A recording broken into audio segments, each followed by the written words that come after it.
Hello guys, in this video I'm going to show you how to screenshot WhatsApp profile picture. Without more ado, let's get started. Before that, don't forget to like, share and subscribe.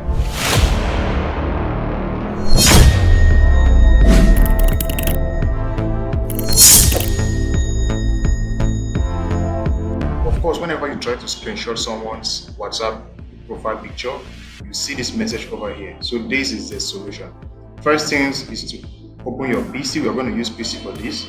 Alright, if you're using Windows PC, download WhatsApp application, then connect it to your phone. Okay, after connecting it into your phone, you open a particular profile and you open your profile picture, and on your Windows PC you press Shift Ctrl S. You can see this snipping tool will pop out and you select it, and voila, it's screenshotted. So that is how to screenshot WhatsApp profile pictures on your PC. If the video was helpful, don't forget to like, share and subscribe. See you in my next video. Peace.